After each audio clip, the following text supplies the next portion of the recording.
So, paano nga ba magiging mabisa ang paglayo mo sa isang lalaki? Okay, paano nga ba magiging effective yung pag-no contact rule mo sa isang lalaki kung ang hangad mo ay mamiss, pahalagahan, ibalik yung malasakit sa iyo ng isang lalaki?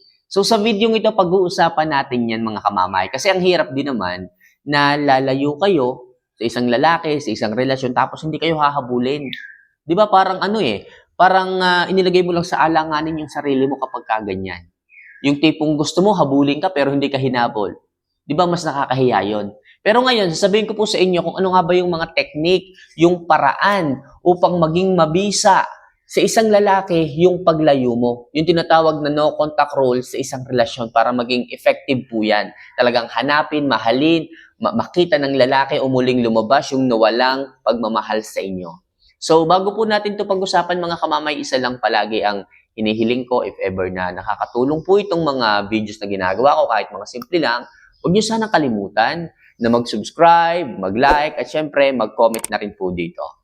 So, kung nagawa niyo na po yan, maraming salamat at simulan na po natin ang ating topic ngayong umaga na to. So, ano nga ba yung mga bagay at epektibong mga pwedeng gawin upang maging effective sa isang lalaki ang no contact rule mo? So, number 1, umiwas ka muna sa social media. Yes, mga kamamay, no contact rule nga kayo eh. Hindi po pwedeng makita ng isang lalaki yung update sa buhay mo. Lalo na't iisang linggo pa, lalo na't iisang buwan pa. Kailangan, wag ka munang magbigay ng clue sa isang lalaki na dito kanya makikita, na dito siya makakakita ng update sa buhay mo. Kasi, the more na nagkakaroon siya ng idea sa iyo, simula nung mawala ka, hindi tataas ang paghahanap, ang pagkamis, ang pagkaulila niya sa iyo. Kailangan wala talaga, as in zero information siya pagdating sa iyo. As in zero idea siya pagdating sa iyo. At paano mangyayari yon? Umiwas ka muna sa social media. Kasi tayo minsan, halimbawa, meron tayong iniiwasan na gusto natin, mapahalagahan tayo kapag naka-no contact rule tayo. Pag nahawakan natin yung cellphone natin, gusto natin makapag-my day agad eh. Pag nag-my day tayo, nakita nung lalaki, mababaliwala yung pinaghirapan natin. Kaya hanggat maaari mga kamamay, umiwas muna tayo sa social media para hindi po tayo magkamali ng move. Para po hindi tayo magkamali ng magawa, ng gagawin kasi may ginagawa nga tayong no contact rule para maging effective yan. Para muling bumalik ang halaga mo pagdating sa isang lalaki. Para ma-miss kanyang muli, para kailangan kanyang muli, para hanapin kanyang muli, para ikaw muli ang kanyang mahalin. Umiwas ka muna. Alam ko maliit lang tong bagay na po pwede mong gawin pero malaki yung maitutulong nito para maging effective po at epektibo ang inyong paglayo sa kanya. Umiwas ka muna ha. Umiwas ka muna sa social media para safe tayo. So next, maging matapang at matatag sa bawat sitwasyon. Yes, mga kamamay, kaya nga kayo ay magno-no contact rule kasi nandyan na yung tatag at tapang ninyo para gawin to. Actually, mga kamamay, mahirap po ito. Yung paglayo, yung piliin ang paglayo sa kabila ng nararamdaman mong pagmamahal, mahirap po. Luluha ka dyan, mangungulila ka dyan, malulungkot ka dyan, lalo na kung ikaw yung sobra at lubos na nagmamahal sa inyong relasyon, mahirap po ito. Ako nagsasabi, mahirap po ito. Kalaban niyo po dito ay puso at damdamin. Pero hindi niyo naman makikita ang totoong halaga ninyo kung hindi niyo ito gagawin. Kaya lagi ko sinasabi sa inyo, kailangan niyo ng tibay at tatag sa bawat sitwasyon. Kayahin po ninyo, kayanin, tiisin, panindigan kung ano man yung inyong gagawin. Kasi kung hindi niyo paninindigan, sa unang isang linggo, sa unang isang buwan na pag-no contact rule niyo sa kanya, susuko na kayo agad. Okay, pag sumuko kayo, wala na. Bakit niyo pa sinimulan? Bakit niyo pa inumpisahan? Bakit niyo pa ginawa? Bakit niyo pa tiniis ang sarili ninyo o hindi niyo naman pala ito kaya? Kaya advice ko mga kamamay, panindigan, maging matapang, maging matatag sa bawat sitwasyon. Sa ganyang paraan mga kamamay, sigurado ako, magiging matagumpay ka sa no contact rule.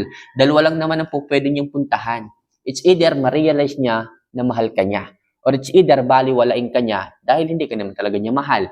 Pero kahit alin pa man dyan ang mangyari, panalo ka pa rin. Bakit naman kamamay? Ba't ako mananalo? Eh, delikado tayo doon sa una o sa pangalawa. Kasi pag na-realize niya na hindi niya ako mahal, hindi na siya magpaparamdam. Lalayo na siya, baka mag-celebrate pa siya. Eh ano naman, at least nalaman mo kung ano ka. At least hindi ka na umaasa. At least hindi ka na nagmumukhang tanga sa kanya. At least nawakasan na ang paghahabol mo sa maling tao. Kaya mahalaga mga kamamay, maging matatag, maging matapang sa bawat sitwasyon. So next, tulungan mo syempre ang sarili mo na maging masaya. Yes, walang ibang tutulong sa sarili mo kundi ikaw. Sabi ko nga, hindi to biro. Mahirap, masakit, lulugmok, may stress, mag-iinom ka talaga dyan. Kasi baka hindi mo kayanin, pero tibayan mo lang. Tulungan mong sarili mong maging masaya. Pilitin mo. Nandiyan ang mga kaibigan mo. Nandiyan ang mga mahal mo sa buhay. Pwede ka sa kanilang lumapit. Pwede ka sa kanilang magbigay ng oras. Pwede kang mag-share ng nararamdaman sa mga kaibigan mo. Girls lang muna, piliin mo ha. Piliin mo kasi bibihira na yung mapagkakatiwalaan sa panahon ngayon. Kasi sa panahon ngayon, hindi mo kilala eh. Kahit yung malapit na kakilala mo, hindi po pwede pagsabihan ng sekreto. Minsan tatablahin ka pa ng mga yan. Kaya mga kamamaya, tulungan niyo po ang inyong sariling maging masaya sa mga oras na mahirap, sa mga oras na nakakalugmok. Piliin po ninyong maging matured. Alam kong ginawa niyo to dahil may purpose kayo. Alam kong ginagawa niyo to dahil may gusto kayong patunayan. Kaya please mga kamamay, sa mga panahon, sa mga sandaling yan, tulungan niyo pong maging masaya ang inyong sarili para naman sa panahong yan, hindi ka masyadong maubos, hindi ka masyadong maging kawawa, hindi ka masyadong maging bitter sa mundo. Kaya please, tulungan niyo po ang inyong sariling maging masaya. Kung kayo man is gusto niyo mag-no contact rule, pwede niyo po akong tawagan. Pwede po tayong mag-usap, kahit pa paano, mabigyan ko po kayo ng linaw sa inyong mga pinagdadaanan. Pwede niyo po akong maging takbuhan. Kung nalilito kayo, kung may problema kayo, tawagin niyo lang po ako. Okay? So next, mag-focus sa iyong sarili at palaging mag-ayos. Ito mahalaga itong mga kamamay ha. Kapag lumayo na kayo, hindi na kayo nagparamdam. Huwag niyong isipin na lalayuan din kayo ng isang lalaki. Kung mahal kayo, babalik ang mga yan. Kung mahal kayo, hahanapin kayo ng mga yan. Pero huwag niyong kakalimutan na mag-improve ng sarili, mag-ayos, magpaganda. Kasi talagang titingnan kayong pilit ng mga yang muli. Hahanap at hahanap ng butas ang mga yan para magkaroon ng update sa inyo. At sana, sa muli niyang paghahanap ng impormasyon galing sa iyo, makita niya na malaki ang ini-improve mo. Makita niya na malaki ang pagbabago sa sarili mo. At makita niya, maging sampal at dago sa kanya na siya yung dahilan kung bakit ka nagbabago. Na siya yung dahilan kung bakit ka nag-move on, gumanda, nagpa-sexy, at maging ganyan ngayon. So gusto natin iparealize sa isang lalaki na siya yung stress na nawala sa buhay mo noon. Kaya please mga kamamaya, kung kayo ay lalayo, mag-no contact rule, mag-focus kayo sa inyong sarili kasi nawala ang oras niyo para sa isang lalaki, nagkaroon kayo ng oras sa inyong sarili. I-improve nyo na, gandahan nyo na ika nga, hindi maibabalik ang buhay, gandahan nyo na ang istorya ninyo. Magpaganda, mag-ayos at pahabulin natin ang mga lalaking yang hindi makita ang inyong halaga. Kaya mag-improve, mag-self-improve, magpaganda, mag-ayos. Kung kaya magpa-sexy rin po kayo. Sa ganyang paraan mga kamamay, hindi kayo kayang tiisin ng isang lalaki sa no contact rule. Kasi isipin ng mga yan, baka may bagong nagpapasaya sa iyo. Baka may bago kang pinagpapagandahan. Hindi siya makakapayag. Makikita niya ang halaga mo, makikita niya at mararamdaman niyang muli ang kanyang pag-ibig mula sa iyo. O ang kanyang pag-ibig para sa iyo. And last, kung babalik siya, bigyan mo siya ng challenge. Yan mga kamamay. Sabihin na nating naging matagumpay nga talaga. Naghanap na siya ng impormasyon, nagtanong-tanong na siya sa kanyang mga kaibigan, sa mga mahal mo sa buhay, kung nasaan ka na, bakit ka biglang nawala. Ngayon, tumawag na siya sa iyo. Ngayon, kinukulit ka na niya. Anong dapat mong gawin?